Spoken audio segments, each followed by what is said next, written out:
Dear friends, this video is about the misleading and dishonest statement made by Dr. Subramani Swami on caste-based social hierarchy to uphold Brahminical supremacy at the topmost of social order, even in this 21st century, which is utterly a nonsense statement and lacks intellectual honesty and integrity of any sort.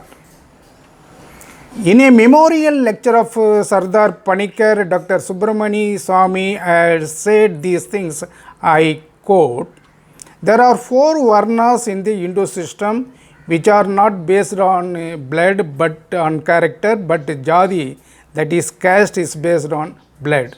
And further said that Lord Krishna in Bhagavad Gita says that if a person is intellect, generous and courageous, then he is a Brahmin. I believe B.R.AMBEDKAR, who is a great scholar, is not an SC but a Brahmin.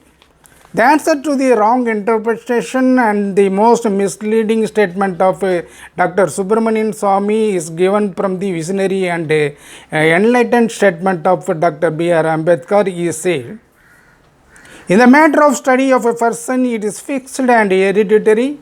It is fixed. A person's status is determined by the status of a caste which he belongs to. It is hereditary because a Hindu is stamped with the caste to which his parents belong. A Hindu cannot change his status because he cannot change his caste.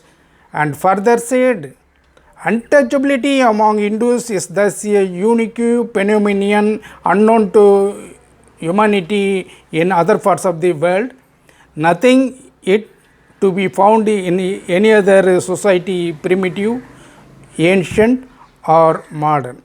Our simple question to Dr. Subramani Swami is this: if an SC drawn from Magar community, that is Dr. B.R.AMBEDKAR, could be treated as a Brahmin, why not the entirety of the scheduled caste be treated and honored as Brahmins in all walks of life? Because by the intellectual discourse of Dr. B.R.AMBEDKAR and the constitutional provisions, by and large the scheduled caste community have got somewhat some basic and higher education to some extent, and if they happen to be the intellectual, why the educated scheduled caste community be treated as Brahmins and be treated in all walks of life as that of Brahmins? And mostly the laborers of the scheduled caste community are also doing intellectual job in their own ways in agricultural fields and other fields. If not, the society of India would be in jeopardy. The laboring force or laboring class that have been drawn in the scheduled caste shall also be treated as educated on par with Brahmins.